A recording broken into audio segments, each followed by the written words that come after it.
नमस्कार, मैं हूं दिलशाद राणा और आप देख रहे हैं एएम न्यूज़ इंडिया। आज हम जिस व्यक्ति से बात करेंगे वो नौनौता की राजनीति में 2 बार निकाय चुनाव लड़ चुके हैं। निकाय चुनाव हाल ही में होने वाले हैं, आरक्षण अभी जारी नहीं हुआ है। आरक्षण की सभी प्रत्याशी बाट देख रहे हैं। आज उनसे जानेंगे पिछले चुनाव में क्यों उन्होंने पाला बदला। हमेशा तेली समाज की राजनीति के लिए वो प्रसिद्ध रहते हैं, दावा करते हैं कि हर समाज में हमारे वोट हैं। इस बार जिस गुट के साथ वो आए हैं, कितने वोट उन्हें दिलाने में सक्षम रहेंगे, कितने वोट उन्हें दिला पाएंगे, इस पर चर्चा करेंगे। हमारे साथ आज मौजूद है शहजाद मलिक। शहजाद मलिक जी, हमारे चैनल पर आपका स्वागत है। बहुत बहुत शुक्रिया आपका, धन्यवाद। मैं आपका स्वागत करता हूँ। शहजाद मलिक जी, जब आप खुद प्रत्याशी होते थे, क्या कारण रहा आपकी राजनीति में कि आपको दूसरे लोगों को समर्थन देने पड़ रहे हैं चुनाव में? राजनीति की गिरावट या समय की कमी या सत्ता का ना होना, क्या कारण है? जब आप खुद चुनाव लड़ते थे, मनोहर हसन के यहाँ पर सबसे नजदीकी और सबसे मजबूत साथी माने जाते थे, 2 चुनाव आप खुद लड़े, क्या कारण है कि अब आपको दूसरे लोगों को चुनाव लड़ाना पड़ता है? जैसा मैं दोनों चुनाव, क्योंकि हमारी सीट कभी नगर पंचायत की पिछली में नहीं थी, तो मैंने देखा कि जनरल में मैं 2 चुनाव लड़ा, तो मैंने सोचा नहीं, जनरल का जब सीट है तो जनरल को ही मौका मिलना चाहिए। अगर पिछली में आएगी तो फिर हम लोग अपनी दोबारा फिर किस्मत आजमाएंगे, देखेंगे। अगर हमारे ग्रुप ने चाहा तो चुनाव लड़ेंगे। रही बात लोगों की, लोगों में हमारा जुकतू मामला है, क्योंकि हमने किसी को पकड़वाया नहीं, ना कोई फर्जी मुकदमा, कोई अपने किस तरह हमने साफ सुथरी राजनीति की, लोगों की मदद की और करते रहेंगे बेलौस होकर। जब पिछला चुनाव 2017 का नहीं आया था, उससे काफ़ी साल पहले आप सरफराज अख्तर, नवेद अख्तर ग्रुप से जुड़ गए थे। चुनाव आया तो अचानक आप पार्टी चेंज करके दूसरे ग्रुप में चले गए, अफजाल खान ग्रुप में।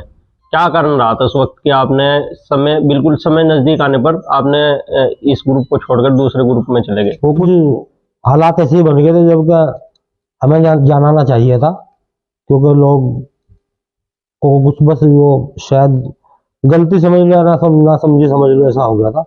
अब शायद उस गलती को सुधारने के लिए फिर दोबारा इधर आए और पूरी जिम्मेदारी से चुनाव लड़ाएंगे और चुनाव के बहुत नजदीक है हमारे। आप प्रत्याशी के साथ, नवेद अख्तर जी के साथ आजकल कैंपेनिंग कर रहे हैं।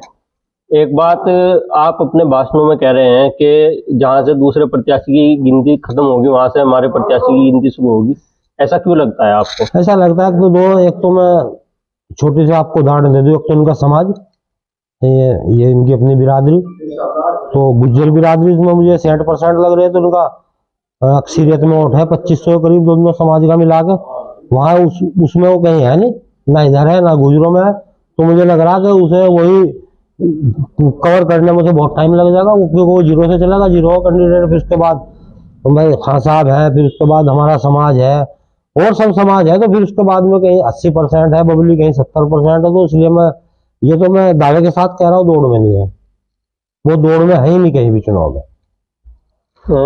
उनका दावा है कि सुन्नी समाज का यहाँ पर अक्सरियत में सबसे ज्यादा वोट सुन्नी समाज का है, लगभग 11 से 12 हजार वोट सुन्नी समाज का है। जी जी।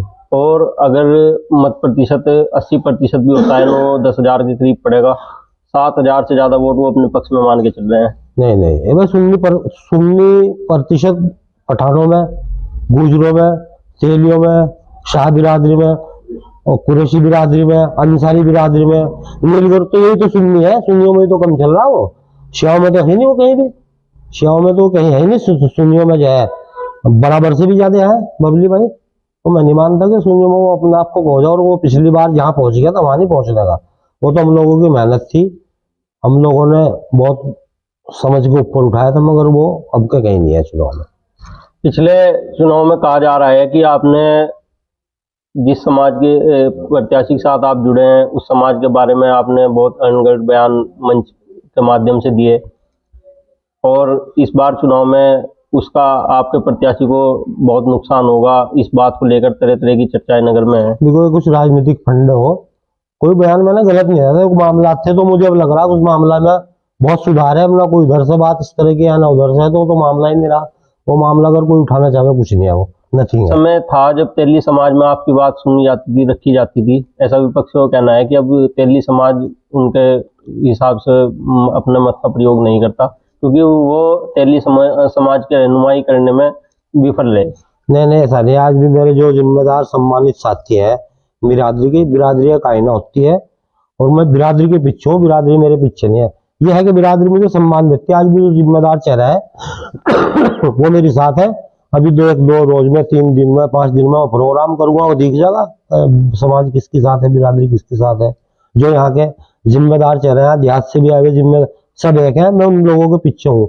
बस ये है कि एक संगठन बना के हम चलते हैं, वो बेचारे हमारी मानते हैं, हम उनकी मानते हैं। ये कुछ कहने वाली बात नहीं है, तो बिरादरी कहीं नहीं जा रही, सब ठीक है बात। अगर अभी आरक्षण जारी नहीं हुआ है, आरक्षण अगर पिछड़ी में चला जाता है फिर पेंच फंसेंगे। जिस ग्रुप में आप आए हैं उस ग्रुप में कई कैंडिडेट पहले हैं, चौधरी अब्बास, चौधरी नियाज भी दावेदारी करते हैं चेयरमैन की, और भी लोगों के नाम सुनने में आते हैं। तो फिर पिछड़ी में आपको मौका कैसे मिलेगा? क्या क्या पैक्ट करके, देखो क्या बात हुई है? अब हमने एक ग्रुप तैयार किया है गुलदस्ते की तरह, उसमें चौधरी नियाज भी है, अब्बास भाई भी है, इकबाल पहलवान भी, और हमारे सब साथी हैं। तो जो ग्रुप बैठ कर तय करेगा, मैं दावा नहीं कर रहा कि मैं ही लड़ूंगा, जिसे भी ग्रुप लड़ावेगा हम उसे चुनाव लड़ाएंगे। चुनाव तो हमें एससी में भी लड़ना, अगर एससी में आवेगा एससी में भी जो है किसी को ला के चुनाव लड़ाएंगे। चुनाव तो लड़ना है, हमें सियासत करनी, हम घर नहीं बैठ सकते, तो सियासत करनी तो लोगों में रहना पड़ेगा चुनाव में। 2012 के चुनाव से पहले आपने वादा किया था, कस्में भी खाई थी कि नियाज चौधरी के साथ रहेंगे। चुनाव आया तो आप खुद प्रत्याशी बन गए। उसकी मैं वो शायद चौधरी नियाज साहब भी जानते हो, मैं लास्ट टाइम तो अगर आप भी उस चीज के खुद गवाह हैं दिलशाद भाई, आप उस मीटिंग में थे, तो मुझे नाहिद हसन, क्योंकि मेरे नेता का बेटा है, मेरा नेता है, नाहिद हसन ने मुझे मजबूर कर दिया था चुनाव लड़ना पड़ेगा। और मैंने आपके सामने बार बार कहा था जी मैं जबान दे चुका, और चौधरी नियाज चुनाव लड़ेंगे, मैं कह चुका उन्हें। मगर उसका आप खुद भी गवाह है कि मुझे नाहिद हसन ने कितना टॉर्चर और कितना मजबूर किया था, तो इसलिए मुझे चुनाव लड़ना पड़ गया था, वरना मैं चुनाव उस टाइम चौधरी नियाज हसन को ही लड़ाता, और शायद अब मैं उसका बदल पूरा कर दूं। आपके नवेद अख्तर के साथ रहने से कितना तेली वोट आप मानते हैं, कितना प्रभावित कर पाएंगे इस चुनाव में? जबकि 2017 से पहले जब आप 12 का चुनाव लड़े तो आपकी बहुत बुरी हार हुई, 100-200 वोट के बीच में आप सिमट गए। हालांकि उससे पहले आप 1300 से ज़्यादा वोट लेने में कामयाब हुए थे। उसके बाद में आपने खुद चुनाव लड़ने छोड़ दिए, और राजनीति में सक्रियता का कम आपके कारण माना जा रहा है। तो कितना मतलब प्रभावित कर पाएंगे? देखो दिलशाद भाई, आपको बता रहा हूँ, 200-250 नहीं, 565 वोट मिले थे उस चुनाव में भी, जिसे मैं एक दिन पहले मना कर रहा था कि मैं चुनाव नहीं लड़ता, वो ऑन रिकॉर्ड है। तो ऐसा नहीं है कि वोट मिला था, जानकारी हमारी। और आपका दूसरा सवाल क्या आपने? तो इस बार 2022 के चुनाव में कितने तेली मतदाताओं को आप इधर कन्वर्ट कर पाएंगे? वो जिनकी आप दूसरे की बात कर रहे हो, तो उसका तो पूरा जिसके नाना मामा, जिसके दामाद, जिसके बहनों सब हमारे साथ आ गए, तो मेरे ख्याल के वहां तो कुछ बचा नहीं। मेरी समझ में नहीं आ रहा वो लेकर कहाँ जाकर किसे लेके जाकर। वो तो आपके सामने भी प्रोग्राम हुआ मेहरबान मलिक के यहाँ, उसके सगे मामा है, उनके सगे नाना है हाजी शफीक साहब, तो आपके सामने खुले मंच पे उन्होंने ऐलान किया, प्रोग्राम किया, तो वहाँ वो कैसे ले जाएगा मेरी समझ में भाई। और देखो 60% तो चाहे कितना बड़ा लीडर हो, चाहे यादव है, चाहे ठाकुर है, कोई भी है, वो नहीं चला करता।